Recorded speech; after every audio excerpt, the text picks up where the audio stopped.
Welcome back, everyone. Well, we went from women's sports and we are transitioning to college sports, which is undergoing one of the most significant transformations in its history, from conference realignment and expanded playoffs to the rise of NIL and private investment. The traditional model is being fundamentally reshaped in real time. Our panelists will discuss the evolution of media coverage, the influx of capital, and how strategic leadership can accelerate sustainable growth while ensuring equity and long-term impact. I want to introduce our moderator, Dr. Sydney Hammett, as she comes up. I want to tell you, I was just chatting with her, and she is a former student athlete as well, part of the national championship University of Arkansas track team. We won't call out the year, but Pig Suey. And she's going to introduce our panelists. I want to remind you, if you have questions, you can scan that QR code up in the corner to submit your questions, and Dr. Hammett will take those at the end of the session.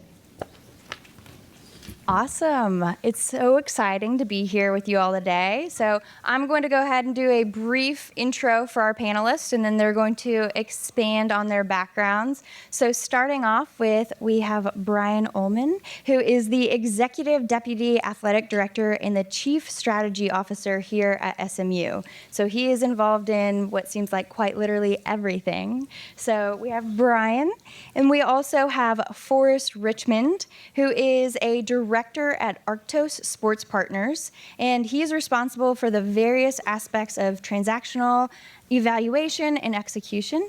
And last but not least, we have Keith Miller, who is Vice President at Influxer with a background in compliance and sport law, and works directly in the NIL space, and also, fun fact, is a world record fisherman. So ask him after the panel any fishing questions you might have.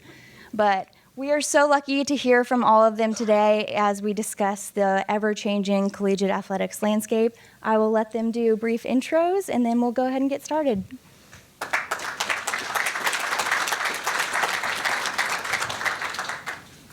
Thanks, everybody. Good morning. Brian Ullmann. I still consider myself kind of new to the hilltop. I came from the University of Maryland when our new athletic director, Damon Evans, started here. Been here just under a year, and super excited about where SMU is going, and having the people, including the people in this room, to help us get there. So really nice to be here. Thanks. Yeah, and thank you for being here. I'm Forrest Richmond. I work at a firm called Arctos Sports Partners. We're just down the road here in Knox Henderson. Been at the firm since we got started about 6 years ago. Spent my whole career in private investing, and really excited to talk with you all today about college sports. Sure. 1, 2, oh. Wow. Okay. Sorry about that. Keith Miller, Vice President for Influxer. We work with about 650 different universities, as official licensee partner with a lot of schools on co-branded merchandise, and we're about 4 years old. Previous to this, I spent about 25 years in athletic departments on campus at various schools. We are working with SMU, so pony up. All right, so we're going to go ahead and get started. What you guys have to look forward to today, we have 30 minutes of open discussion where I will be asking questions, and then the last 10 to 15 minutes, send in your questions, and I will get to ask them on your behalf. Our first question is for Brian. So as we know, SMU has been one of the universities a part of a lot of this changing landscape in collegiate athletics. So from an athletic department perspective, how are you actively reshaping strategy to keep pace with NIL, realignment, and the expanded playoffs? Thanks. We could have a whole session just on that one question, so I'll try to keep it brief. I think one of the things that this university did extraordinarily well was the effort to get us into the ACC, to get SMU into a power conference. None of what happens next happens without that happening. But the foresight for the people who did that, including presidents and ADs and key donors was that they knew that that was only going to be the first step. If you go back and watch those press conferences, they were really smart. They weren't slapping themselves on the back and saying, oh, we've made it. It was, nope, this is a first step. And so what we've seen since that in the past 2 years is an athletic department that has pretty much reinvented itself. We created something called Mustang Partners, which is a new structure for our athletic department to really monetize revenue streams in ways that had never been done before. We had to create new units to manage revenue share. My colleague Colleen Sorum, who you just heard on a previous panel, heads up that area. Completely new. Compliance has been completely redone because there's new rules and all those things. And so really what I would say is virtually everything has changed since we entered the ACC, and all for the positive for SMU. And when I say SMU, I don't just mean the athletic department, but what we really see is the athletic department as a driver for the entire university. So in a nutshell, everything changed. Awesome. Thank you so much. And Forrest, with you, we've seen that private equity has already reshaped professional sports significantly. What makes college athletics attractive or challenging as an investment class? Yeah, it's a great question. So I think about college sports in a very similar way that we think about our professional sports investments. And so the firm I work with, our primary strategy is to invest in the equity of North American professional sports franchises. So we've invested with almost 30 teams around the world, but predominantly in the US. And so we look at everything through that lens, including college sports. And so pretty typical investment criteria that you'd expect from a private equity firm, right? We like stable recurring cash flows with long-term contracted revenue and visibility. We like excellent management teams and ownership groups. We don't do as much leverage as maybe a traditional buyout firm, but a lot of folks, I think sports is more vanity or trophy assets or scarcity value driven, and we don't see the world that way. We see this all as through the lens of traditional business fundamentals, and so college sports exhibits a lot of that. Right? I think college football is the second largest sport after the NFL, by revenue in the U.S., and so we love the size and the scale and the reach. But we do struggle a little bit with some of the governance right now, and we hope that changes. And we are, I think we're working in some ways to help that along. But there have been other private equity firms that have done investments, with a individual school or with a conference or with an NIL group. Some folks have invested, including us. Our primary investment to date has been with a business called Learfield, right? That services the industry and helps grow, the revenues of the schools. So that's the style that we prefer to invest in. We are not as interested in doing a deal where we provide upfront cash, in exchange for, siphoning off revenue in the future, right? Through a deal like that. It's not the best fit for our cost of capital. So we're actively looking at the landscape, and we think with a few, I won't say small, but a few governance changes, that the world is completely investable, but not as much today. So speaking of governance, thank you for mentioning that, because I have a follow-up question for you of how do you evaluate risk in a space that still lacks that consistent governance and revenue sharing model?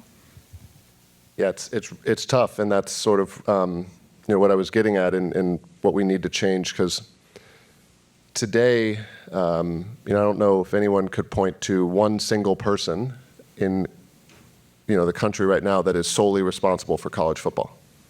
Right, and that's different with the NFL. And it's not just about having a single, commissioner like Roger Goodell or something, right? It's the owners of the teams have long-term vision and responsibility for both their team, but also the league. And so I think finding a model where, there is less shifting of conferences, less shifting of players and coaches so rapidly would be really good for the ecosystem, because that would help us be able to understand, from an investment seat, understand future revenues and future costs. Can I just add to that? Because this is a hugely important thing that colleges and athletic departments are dealing with right now is how to manage private capital. And I think what you'll see, it has already started, which is some athletic departments spinning off their revenue units into LLCs, right? We're certainly going to look at that. There's lots of reasons for that, but one of the reasons is it sets us up to be able to partner with folks like this to really create partnerships that drive revenue for both of it. So we recognize the governance structures. You know, here at SMU, we're private, so we have a little bit of flexibility, but it's not that much more. Publics are really challenging, but creating LLCs is what my crystal ball says you will see that more and more as we move forward. Awesome. Thank you so much. So now we've gotten to hear the institutional side and the capital side, and we're going to transition into the athlete lens. So who this whole model is built around. So Keith, you're working directly in this space every day with athletes, brands, and deals that are constantly being made. From your vantage point, how has NIL fundamentally changed the relationships between athletes, fans, and institutions? Ryan's over there just like, what's the answer? You know, I think we could spend an entire session on this question as well. It's been interesting from our standpoint. You know, primarily what we're doing is co-branded merchandise, and certainly as a lot of people look at social media, you know, the average person doesn't have millions of dollars to invest or, you know, to donate to a university to bring in some of the best players. So I think we've kind of positioned ourselves in allowing the common everyday fan to buy a $50 t-shirt to stay connected with a team has been a great little, you know, space for us. It's been interesting, definitely, because the general public, you know, part of my job is I do go around the country, you know, speaking at various schools, and sometimes the perception of NIL is not always met with great enthusiasm. And everybody's shaking their head up here, yeah, because we've all heard it. Not always met with the greatest of enthusiasm, but I think on some of the more traditional things, you know, t-shirts and student athletes being able to do private lessons and different things like that, those things have been received very well. I think it just matters to the fan, to the particular group that you're working with, as to what their expectations of NIL are. So a lot of what we're picking up on is that there's a known in college athletics in a lot of spaces. So how do you value player markets when there's no clear market to compare to? Okay, so it's a tough one because there's two sides to this. Because obviously there's the rev share side to this, and which I'll let Brian answer that part. Since I'm not having to deal with the rev share portion of that, I'll give the painful reality of, you know, kind of what the real market is sometimes on my side of things, where sometimes we are working with some pretty high-profile student athletes, and there's a painful realization, no, you're not going to make millions of dollars on your merchandise. It might be a few $1,000s instead. And that is an unfortunate realization for some folks. You know, I think one of the things that we ran into early in our market was student athletes that wanted to create their own logo for merchandising and various things, and they thought those were going to be great sellers. We barely even scratched the surface, didn't put a dent into anything. Real power and that type of selling for merchandise was the incorporation of the university logo. So, you know, I know one of the things was, you know, student athlete as the product, but, you know, does that product exist without the logo? I can tell you from my standpoint, it does not. Can I build on that? Because I think he's bringing up a really, really important distinction when we talk about NIL and real NIL, which is how the marketplace was intended to be, which is student athletes with a certain brand and certain social media presence could monetize that. But inherent in that is for us, a tie to SMU. And so one of the things that people don't really understand about NIL is those student athletes do not have the right to do things wearing a uniform or using the Mustang or using SMU. And so if you take that away, do you still recognize that player? Right? Most players don't. Most players don't have that kind of thing. There's very few Livy Dunns out there in the college space. So one of the things that athletic departments have to do is get very, very creative in how we manage IP. I'll give a real quick story. I was at the University of Maryland until about a year ago, and we had a really, really good men's basketball team. And we had a starting five that scored more points than any other starting five in the country. And they branded themselves the Crab Five, right? It was an homage to the Fab Five, which was a really great brand, right? Really great brand. We were headed into the tournament. We had a limited time to monetize the Crab Five. And so what we did at Maryland was we waived institutional royalties, gave them fully to the student athletes, and then helped market it through the run to the tournament.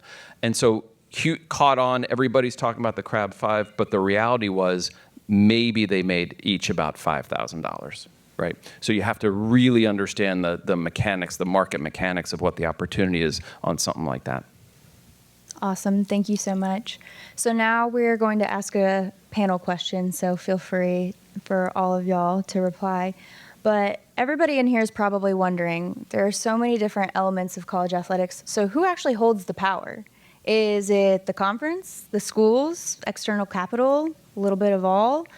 So what is y'all's perspective on that?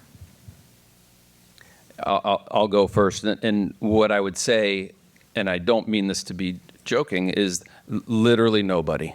I think that's the biggest challenge right now in college athletics, is that there's nobody you can point to, I think you said this earlier, who's in charge.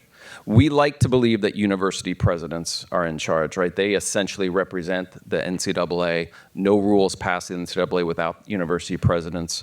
And this is taking nothing away from the presidents, a lot of them are not grounded in the business of college athletics the way it is today.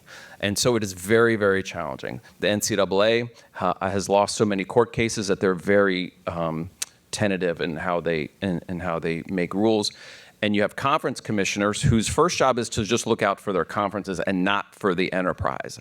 And you put all that together, and then you layer in donors who think they know best, right? Who think they can come in and with a lot of money and fix problems. That's also not the answer. So I realize my answer is very unsatisfying, but if we're going to move athletics forward, we've got to solve that problem. I think ultimately, and this is not the answer everybody wants to hear, but ultimately the fans hold the most power. But are fans going to stop going to games, stop consuming the product? Probably not. We might get dissatisfied, disgruntled about it, but people are still going to show up. People are still going to show up and cheer on the Crab Five and, whatnot. But I do see a difference between Division I, Division II, Division III, NAIA, junior colleges. Part of what I see on a normal day-to-day basis is not just Division I, but also Division II, Division III, and all these other things. And what works for Division I is not going to work for Division II or Division III. So a variety of different opinions, depending on which campus I go to, as to what the solutions are or what the problems are. And I would just echo something he said. Not only are Division I and Division II different, sports within Division I are also different, right? I hope everybody understands. There are two sports that drive revenue at college campus, no matter where you go, and it's football and it's men's basketball, and that's the harsh reality. And we're asked to manage at SMU. We have 17 teams that we've got to manage, but two are fundamentally different in how they operate. And so that business reality drives how we work day to day. Awesome. And I think some too, another group that doesn't hold the power but is often influenced or in that conversation are, do athletes now hold the power? Do they hold more power? When I was a collegiate athlete some time ago and a member of our student athletic advisory committee, I worked with somebody that's in the crowd today, so Miss Erica Nelson. But when I was there, when we were told 6 a.m. training room, we were there 6 a.m. training room. And now I'm hearing stories that 6 a.m. training room might not be 6 a.m. training room if the athletes don't want it to be. So are athletes calling some shots now? Let me. I'll give two quick things. The answer is right now we happen to be in the basketball portal window, so student athletes can transfer to any school they want. And I will tell you 100%, the student athletes are in charge right now. Right, the student athletes are in charge right now. I'm going to give a little example of this that you'll think is ridiculous, but this is what we're dealing with.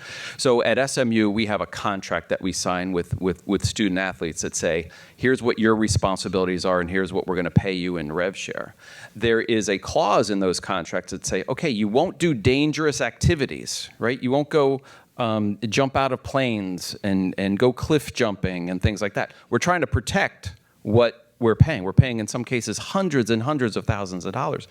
And we had a student, and one of the prohibited things, you guys will like this, is scooter riding.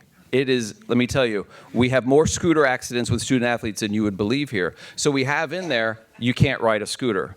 Well, just over the weekend, we had an agent come back to us and try to strike that clause because their student athlete, who, by the way, had had a scooter accident the year before, wanted to continue riding a scooter. So there you go. They're in charge, and we'll probably let them ride a scooter, to be honest, because we want to re-sign them. I have seen student athletes in my classes ride scooters, but I'm not going to snitch on y'all and say who. So now back to individual questions. Forrest, you're in a space that is constantly being redefined right now, from House versus NCAA, Johnson versus NCAA, and ongoing employee classification questions. With that, what has to change structurally, legally, governmentally, or inside the NCAA for large-scale investment to truly accelerate in this space? It's a really tough question. There's a few things, and I don't pretend to have the answers to them, so I'll give you some ideas, but not declare anything as an imperative. But it all comes down to governance. We've talked about that up here quite a bit already. And I think about pro sports, again, like what is the model there and how can we learn from it? And I think you need to have somebody in charge. Right, Brian, you mentioned this, right? The conference commissioners are in charge of their conference, right? There has to be some ability to think as a whole body, a whole group, about what the long-term interests are. Right now, folks are focused on short-term a little more than I think their professional sports counterparts are. And I think about media rights contracts. I think college football media rights are undervalued today because there is a lack of collective leverage. And I think about the NFL versus even versus baseball right now, right, where you've got a mix of national and local rights, whereas the NFL is 100% national rights. If college football could adopt a model like that, and you could improve the competitiveness of the play, right? I mean, how many college football games are not competitive today? I mean, it's a shame, but if you could put really high quality, really competitive products where anyone can win any year and anyone can win any week, that would improve the media rights. And I think you have to have cooperation between conferences and maybe some geographical realignment there to get that to happen. I think that would be one really positive step forward. And then on the player and coach side, I think you have to limit folks' ability to move around as often as they do. I don't know what the right answer is in terms of what you can exactly and can't do, but an idea could be that if you maybe you have a set number of years of eligibility and you get rid of some of this red shirt, like 7-8 year play issues, and you've got exactly a number of years of eligibility, and if you transfer too many times, that there's a consequence, right? And you lose a year of eligibility and thus pay, right? Or something like that. Something to set up a model that works more like professional sports, right? If you're a professional sports coach and you sign a 5-year contract and you quit on year 2, not only do you not get paid for those next 3 years, but without a release, you can't go coach another team, right? And that doesn't exist in college sports today. So I think we need to consider making more adjustments that get us closer to that pro sports model. Absolutely. And a question for the crowd, with the employee classification of student athletes, how many of y'all, just curious, think that student athletes do classify as employees? If you do, raise your hand. Yeah. Bet you didn't know you were being questioned, but you are. Welcome to my panel. So, okay, yeah, pretty good. I would say it's split based off of that. So that's an ongoing conversation that we could have another panel about. Brian, with something that we're seeing now too, how are you balancing the push for revenue generation with maintaining the academic development mission of student athletes? Yeah, that's a great question. I think it's something that athletic departments wrestle with all the time. I know here at SMU, it's something that we talk about every day. The reality is we have 550 student athletes at SMU. Maybe 20 will go pro. Maybe 20, right? So we sometimes get fixated on the headlines of this player's making $1 million and this player's transferring and that. But the reality is, at our heart, we are still a broad-based department that provides athletic opportunities because we believe that's what will develop leaders, right? We have a program that we're really fond of here at SMU, really proud of, called Life After Ball. And that for 530, Life After Ball starts when they graduate. Right? And then for the other 20, it starts after what will be a relatively short pro career, even if they're successful. So we're investing a ton in that. We are, I don't know if I'm allowed to, Dave, I don't know if I'm allowed to say, but we're investing, we're going to build a new academic center, $10 million academic center, just for that, to create a place for leadership growth. We have to do things like financial well-being training right now, financial literacy. We have to teach kids about taxes now. We're having to develop leaders in ways that we didn't before. And so we need a space and a place where students can come and get academic tutoring. And that is an investment in every student athlete, but primarily the Olympic sports. That's amazing. I know even just 6 years ago when I was a student athlete, it was much more simple of student athlete or athlete and student. And even with that, without the influence of NIL, there was a hard thing to balance. And a hypothetical student athlete during that time maybe hypothetically had a conflict of their practice time and their class time. So they hypothetically enrolled in an online university to take that class because there is that pull of, I can't miss practice, but I also want to be a good student. So adding in all of these elements. There was a student athlete, not SMU related. There was a football player who transferred from one university to, I want to say transferred to Notre Dame. And he was asked a question in the press conference, hey, what's been the biggest difference since you've transferred into Notre Dame? And he said, well, I have to go to class now. Right? And that just shows you like how some of the values are starting to get a little bit out of alignment with what a university should be. Absolutely. And very briefly, for our last question before we transition to the crowd questions, for Keith, how should schools better support student athletes in this navigating of branding, content, and monetization? And where, if anywhere, do you think that they're falling short that they could maybe expand on? Well, I love what Brian talked about with the financial literacy training, first off, because that's something, in the past 4 years, I think I visited probably about 200 different campuses, and I'll talk everything from branding to financial literacy, taxes, FTC, training, different things like that with student athletes. So that's just from the schools that will have me on campus. So I preface that because not every school will have me on campus because NIL is still a dirty word to a lot of campuses. And so I think before we can talk about like what the model should be, I don't think the entire country's on the same page as to how to embrace NIL. It's not going away. It's just not. But there are some schools where they are waiting it out, waiting to see if it goes away. It's not going away. So they've been delayed. They're 4 or 5 years behind the curve right now. Whereas you got an SMU, there are other schools around the country where they are, taking a more proactive approach to training the student athletes to be future business leaders, not just student athletes, but how to manage themselves, in terms of the finances and different things like that.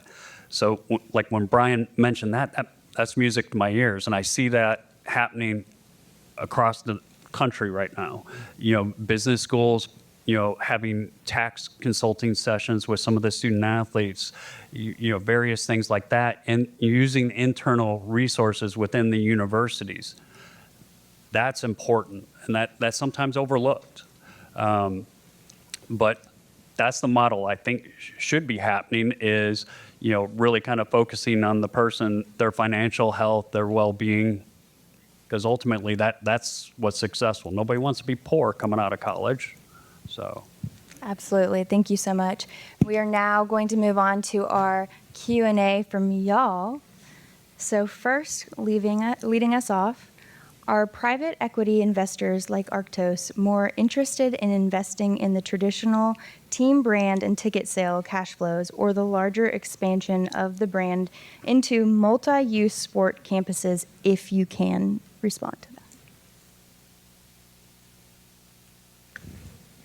That's a good question. I think, not to give a non-answer, but I think, it really depends on the situation. I think we would evaluate every opportunity.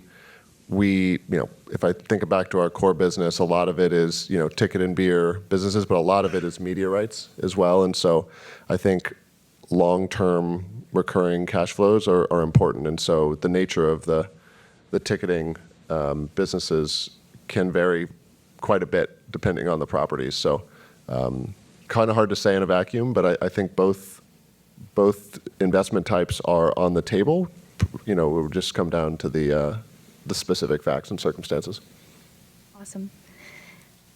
Next question. As a part of the university's ecosystem, do you think athletics will or should be incorporated independently as a university affiliate in the same way a team is associated with a city?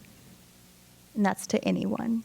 Well, here, I'll start. I think it's inevitable that athletics will be organized a little bit independent of a university. I think that could be true of the whole department, but it certainly could be true for football and men's basketball. Again, like I said, fundamentally different.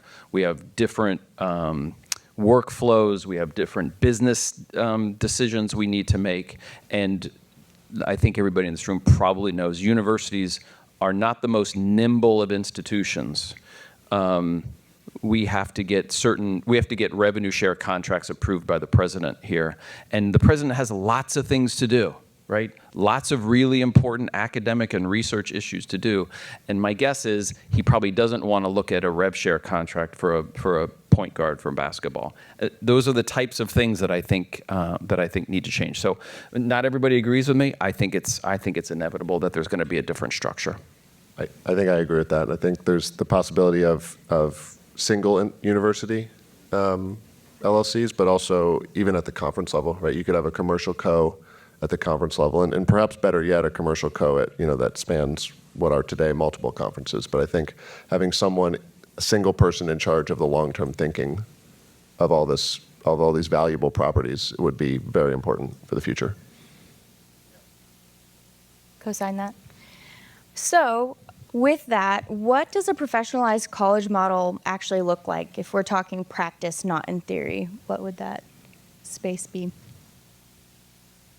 So one of the things that college athletic departments have been really good at historically is we know how to run a college program. We know how to manage 17 sports. We know how to run championships and all those things.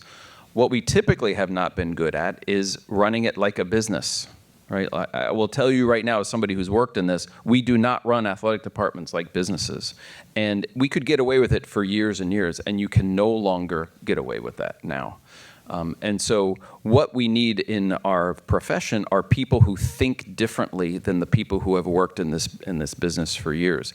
We need people who understand data analytics as a way to run the business of the department, but also to evaluate players, right? We're going to be paying players over $1 million this year in football and men's basketball. How do you evaluate that? When you look at pros, they've got entire departments that do nothing but scout and look at players, and it's not just the eyeball test by watching film. They understand the data analytics that go into it. And college athletic departments are decades behind, but we're also paying that kind of money. I think one of the things that SMU is doing really, really smartly is investing in a data analytics program that's going to be focused on sports. Dallas, as you guys all know, Dallas, I think, is the hottest sports business market in this country. And SMU has an opportunity to leverage that. I mean, I couldn't be more excited about the opportunity to be in sports business in this market, particularly here at SMU, because I think we're going to do really, really great things. And we live in such a data-driven world, too. So I am a professor at SMU, and I get to teach the data analytics and sport class. And everything that we want to do is optimizing. And oftentimes when people hear data analytics and sport, we only think performance. But really, from the business side, there's so much data available. And we've seen, everybody's probably familiar with Moneyball, right? So we've seen that within baseball, and then the trickle-down effect into other pro sports. But college sports, it's like we're trying to catch up now. We have so much data, but not enough resource to do that. So very cool. If you're interested in the data, there could be another panel on that as well. So another question from the crowd for Forrest. What vehicles besides something like Learfield are available to invest in? Is it all around college sports, or are there ways to invest and monetize investments in colleges and conferences directly? So I think from our lens, from a private capital firm's lens, there's sort of 5 deal types. I've talked about a few of them, but it's, investing in the athletic department, right, through a commercial co of a single school. You could do that at a conference level, right? Those have predominantly been media rights focused deals. Both of those generally involve, at least from what we've seen, mortgaging future cash flows for upfront payments. Right, and some folks have gotten more creative, but what we would like to see is net new revenues being created, right, using the benefit of long-term thinking to grow the business rather than just pull proceeds forward.